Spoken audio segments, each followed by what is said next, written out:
Welcome to Roots and Hustle, the podcast where African youth stop hustling blind and start building legacy. I'm your host, Waka, an engineer, entrepreneur, husband, father, and most importantly, a believer in Africa's future. Every week, we have real conversations about money, mindset, manhood, and womanhood. And we also dive into the different tools we need to break the cycle of poverty and build generational wealth. If you're ready to stop running in circles and start building something that lasts, then you're in the right place. This is more than a podcast, it's a movement. This is Roots and Hustle.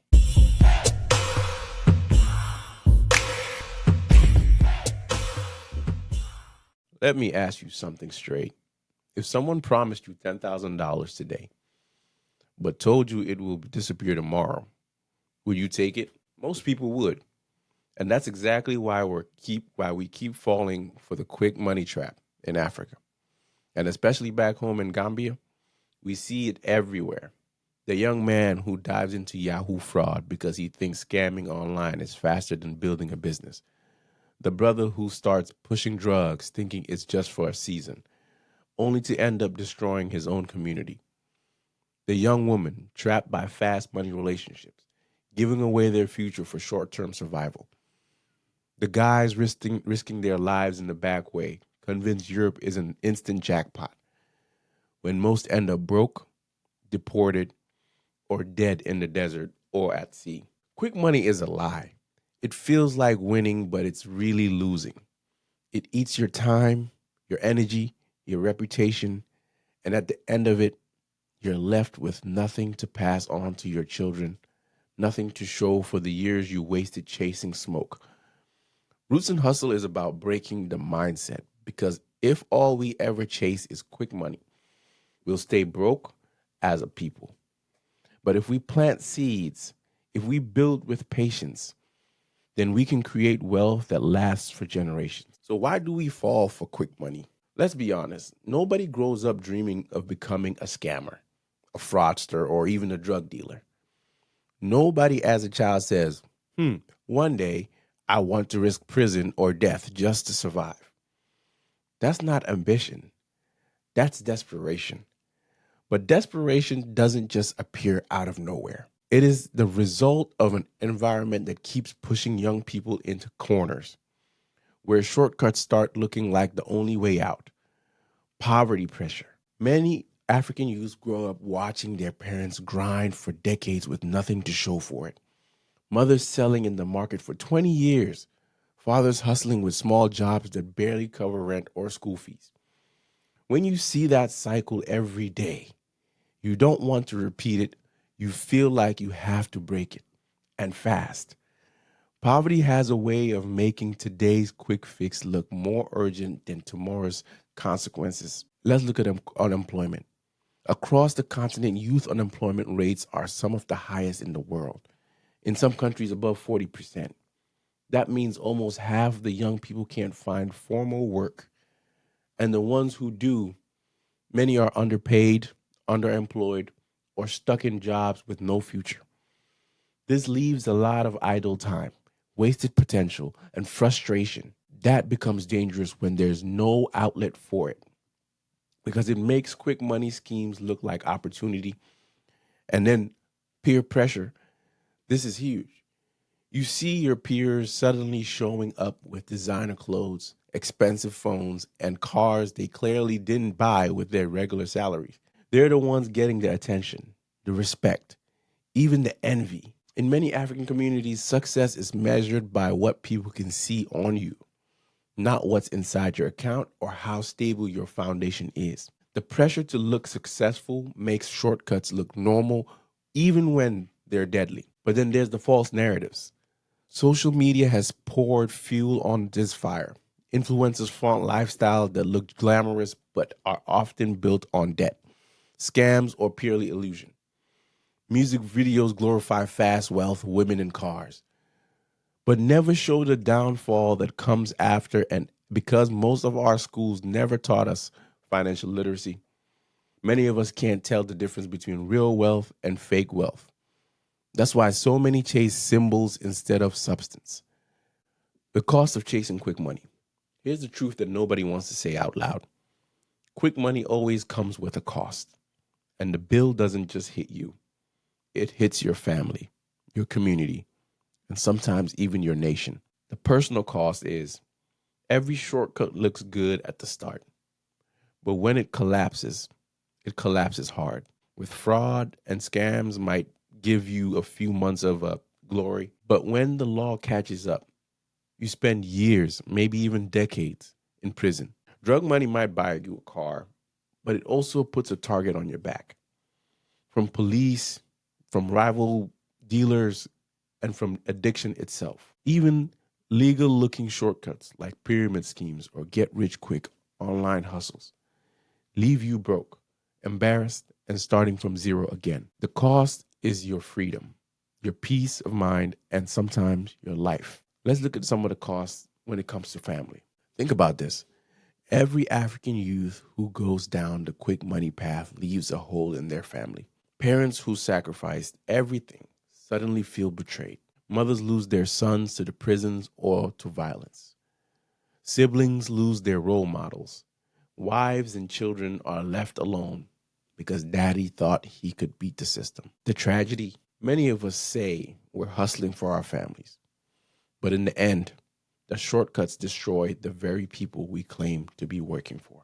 The community costs. When quick money becomes normal in a community, values collapse. Hard work stops being respected. Integrity becomes a joke. Young kids start looking up to the flashiest person on the block instead of one who's building steadily. And the results of that is an entire neighborhood where crime feels like the only path to success. And let's be real, once crime enters a community, businesses don't invest there, schools don't improve there, people move out, leaving behind decay and brokenness. That is the real price. And we can look into some of the national costs. On a bigger level, entire countries pay the price for our obsession with shortcuts. Fraud ruins our reputation globally. Gambians, Nigerians, South Africans, Ghanaians. We all know how one scammer can make the world label an entire nation. That stigma makes it harder for honest young Africans to get visas, jobs, or international partnerships. Drugs and crimes also drain national resources. Prisons fill up, law enforcement run thin, communities lose their brightest minds, and migration fueled by failed shortcuts leave countries brain drained, with the most ambitious youth taking deadly risks instead of building at home. And that creates a psychological cost. This one is deep. When you chase shortcuts, your mindset changes. You lose patience, you lose discipline. You start to believe that slow, steady growth is weakness. And once that mindset takes root, it's hard to build anything lasting because real wealth, real legacy, it takes time. This is why so many quick money chasers spend their whole lives in cycles of rise and crash. They get a small win, blow it all, fall hard, and then go back to chasing again. It's not wealth, it's an addiction. The hidden cost here is every shortcut closes doors. You might not see it immediately, but people are watching. Investors, mentors, business partners, they don't trust someone with a quick money reputation. Your opportunities shrink, your credibility dies, and without credibility, you can't build anything long term. So, the cost of chasing quick money isn't just the risk of being caught, it's the destruction of trust and collapse of families, the poisoning of communities, and the loss of a generation's potential. Quick money looks like freedom, but in reality, it's slavery. Slavery to greed, to fear, to instability, and to broken legacies. And Africa cannot afford another generation trapped in that cycle. Now, let's look at the illusion of success through social media, peer pressure, and false narratives. Let's be honest, social media has done two powerful things for Africa. On one hand, it has given us visibility. It has shown our music, our culture, our talents to the world. But on the other hand, and this is where it gets dangerous, it has created one of the biggest illusions of our time. that success is instant, flashy, and without sacrifice. The highlight reel problem on Instagram, TikTok, YouTube, all you see are the highlight reels. The car, the house, the clothes, the vacations. Nobody shows the years of sacrifice, the sleepless nights, the debt, the discipline, the failures.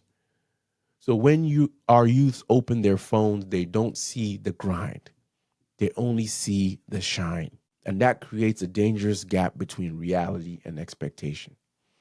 Peer pressure amplified. Back in the day, peer pressure was limited to your village, your school, your neighborhood.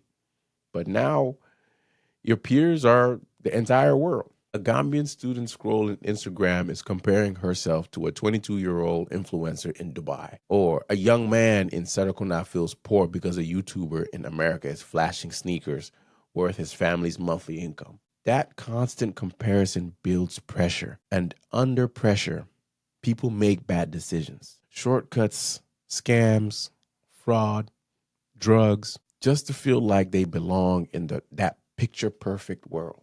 The false narrative of wealth is that it gets really twisted. Social media doesn't just show wealth, it redefines it. It makes you think wealth is about spending, not owning, about looking rich, but not being rich, about buying liabilities, but not building assets. So, what happens? Young Africans with their first paycheck are already thinking about the car loan, the designer shoes, the lifestyle pictures.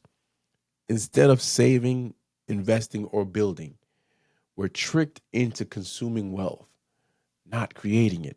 The silence of real example. Another problem is we don't highlight the right people. The farmer who grew his land from 2 acres to 200 acres. No one talks about him. The Gambian woman who built a small shop into a distribution company.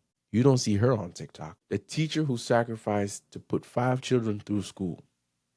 No trending hashtags for him. Instead, the drug dealer, the scammer, the flashy spender becomes the role model. That silence around real builders allows the illusion to dominate. The long-term damage here, the scary part.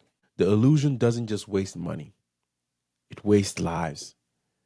When you constantly compare yourself to a false reality, you lose gratitude for your own progress. You lose patience with your own journey. You abandon solid plans because they feel too slow. And slowly your mental health collapses. Anxiety, depression, envy, all fueled by chasing ghosts on a screen. The African context, this illusion hits us harder in Africa because our system are already fragile. No strong mentorships, no proper financial education, no safety net.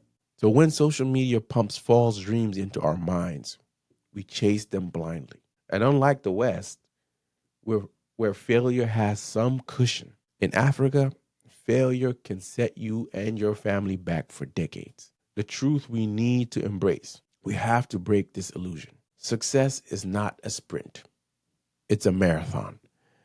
It's discipline, consistency, patience, and sacrifice. Success is the man who builds a house brick by brick, the woman who grows a business sale by sale, the student who studies day and night until she becomes the doctor or engineer her community needs. That's real success. That's the kind of story we need to highlight and celebrate. So our youth stop killing themselves chasing shadows. Because here's the fact: social media is not the problem. The problem is believing it represents real life. Once we start teaching our youth to see through the illusion, peer pressure loses its grip and the false narratives lose their power. All right, so we've broken down the illusion. Now let's talk about solutions. Because pointing out problems without offering direction is just complaining. And we're not here to complain. We're here to build. So, step one, we need to redefine wealth. First, we have to fix the mindset. Wealth is not about cars, clothes, or clout. Wealth is ownership. Wealth is assets that put money in your pocket, whether you're awake or even asleep.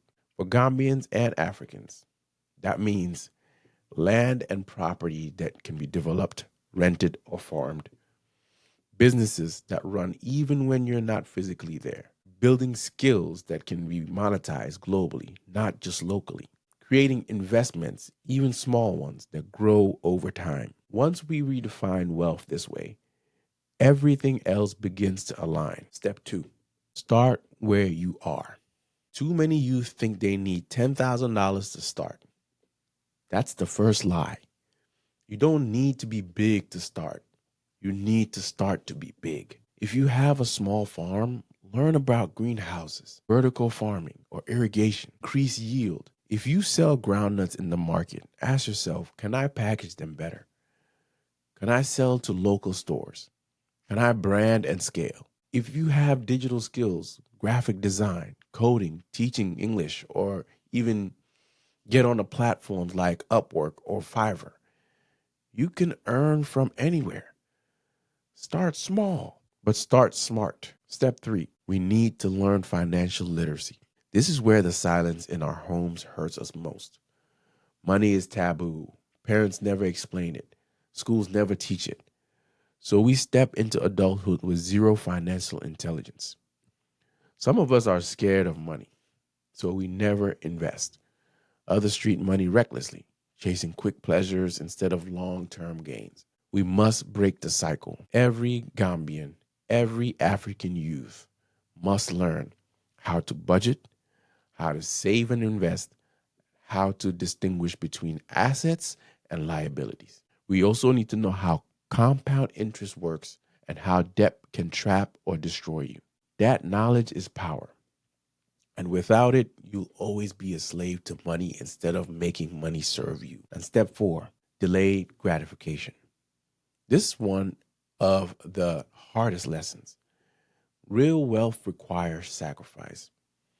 While others are flexing, you're building. While they're showing off, you're stacking. While they're spending, you're saving and investing. It's not sexy. It's not flashy. But in 10 years, the ones who sacrificed will be free. And the ones who flexed will still be hustling check to check. And step 5, we need to build systems, not just income. Every successful community has mastered this. Asians build family businesses where each generation adds another layer. Europeans build trusts, companies, and property empires that run for decades. We must stop thinking as individuals and start thinking as systems. Don't just build a business for you. Build one your children can inherit. Don't just buy land. Put it in a trust that safeguards it for generations. Don't just make money. Build structures that keep producing money even when you're gone. And step 6, we need to embrace collaboration. Another trap we fall into is isolation. Africans love to say, I'll do it myself. But no wealthy nation, no wealthy person did it alone. We need co-ops, partnerships, investments, shared farms, joint ventures. The Chinese man doesn't open a factory alone. He has networks. The Indian man doesn't trade alone. He has family businesses. We must learn to trust, to collaborate, to pool resources. Otherwise, we'll stay small forever. And step 7, we need to learn to use technology and AI as multipliers. This is where the leapfrogging happens. While others are using AI to play, we can use it to build. Imagine AI-powered chatbots running customer service for a Gambian business. AI tools helping farmers predict weather, soil quality, and crop yield. AI platforms teaching coding and design to rural youth with just a phone. We can skip decades of slow development if we're intentional. But if we ignore AI, we'll be left behind forever. The big truth, wealth building is not a mystery. It's a process. It's small daily disciplines that grow into unstoppable momentum. The challenge is, are we willing to stop chasing the illusion, break the silence around money, and commit to the real work? Because the silence won't break itself. It takes a generation that says, we've had enough of poverty. We've had enough of illusion. We are going to build for real. And that generation has to be us. So let's take this conversation higher, because wealth isn't just about you having enough for your bills, your comfort, or your lifestyle. Is it real wealth? Generational wealth is about building something that outlives you. And let's be real. In Africa, especially the Gambia, this is where we've been failing. Too many of our fathers and grandfathers worked hard their whole lives. But when they died, their families were left with nothing but debt and funeral expenses. Why? Because we hustle for survival and not for legacy. Generational wealth is the game changer. It's the difference between families who start from zero every generation and the families who start 10 steps ahead because someone before them planted the seeds. But here's the truth. Africa is full of silent wealth killers. Weak record keeping, no wills, land disputes, and a culture of thinking short term. These are the reasons why one generation's sweat never becomes the next generation's foundation. So what does building generational wealth look like in practical terms? Property and land ownership. Land has always been the foundation of wealth. It's the one resource that does not disappear. If you buy land and protect it, you can build on it, rent it, farm it, or pass it down. Every Gambian family should be thinking, what land do we own? How do we secure it for the next generation? We need to create business systems. A small shop is good, but if that shop dies with you, it's not legacy. Legacy means structuring your business so your children or community can take over and grow it. Register it. Keep proper records. Train others to run it. That's how you make sure your sweat doesn't vanish. We need to pay attention to education and learn skills. Sometimes we think wealth is only money, but knowledge is wealth too. If you learn financial literacy, farming, innovation, engineering skills, or digital tools, teach them to your children. That knowledge becomes a multiplier. Imagine if every Gambian child grew up understanding budgeting, investing, and entrepreneurship by the time they're 18. Poverty won't stand a chance. So we also need to learn about savings and investment vehicles. This is where we need a cultural shift. We spend too much on ceremonies, funerals, weddings, and parties, things that don't multiply. Imagine if every family saved even 10% of their income in corporative investment funds, stocks, or real estate pools. That money compounds. That's how you build family empires, trusts, wills, and structures. Here's a hard truth. Many African families fight after the death of a parent because there's no will, no legal plan, no trust. Land gets divided until it's useless. Businesses collapse, children scatter. We must normalize writing wills, setting up trusts, and putting in place legal frameworks that secures our assets for the next generation. Culture of legacy thinking. This is the most important part. It's a mindset shift. Generational wealth means you stop asking, what can I eat today? And start asking, what can I plant today that my children will eat tomorrow? It means you measure success not by how flashy your lifestyle is, but by how much stronger your children's starting point will be compared to yours. And let me say this clearly. Leaving generational wealth is not optional anymore. It's survival. If we don't build for our children, they will struggle, migrate, and repeat the same cycle of poverty we are fighting now. So you might ask yourself, why is this urgent right now? Because Africa is at a tipping point. With over 60% of our population under 25, we can either become a generation of builders who create wealth that compound for centuries, or a generation that wastes its youth on consumption and leaves nothing but frustration. The choice is in our hands. And don't get me wrong, building generational wealth isn't going to be easy. It requires discipline, planning, and sacrifice.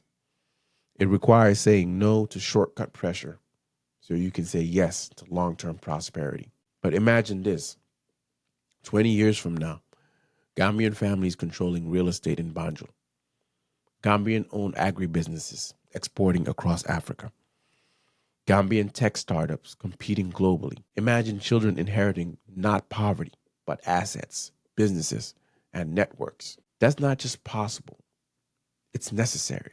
And it starts with us right now. All right, family, let's bring this home as usual. We've talked about generational wealth, not just as a dream, but as a responsibility. The truth is, the cycle of poverty won't break itself. It will only break if we decide to break it. So here's my challenge of the week. I would like for everyone to inventory your assets. Write down everything you or your family owns, whether it be land, property, businesses, savings, even skills. Don't underestimate the value of what's already in your hands. And I want us to have something called legacy plan. Take one step this week towards protecting or growing those assets. If it's land, get the papers secured. If it's a business, start documenting how it runs. If it's money, set aside a percentage for savings or investments. If it's skills, teach someone younger than you. Think 10 years ahead. Ask yourself, if I die tomorrow, what will my children inherit from me? Confusion or clarity? Assets or debt? Then be honest about the gap and commit to closing it. Because listen, generational wealth doesn't start with the rich. It starts with ordinary people who make extraordinary decisions. Roots and Hustle isn't just about talking. It's about moving.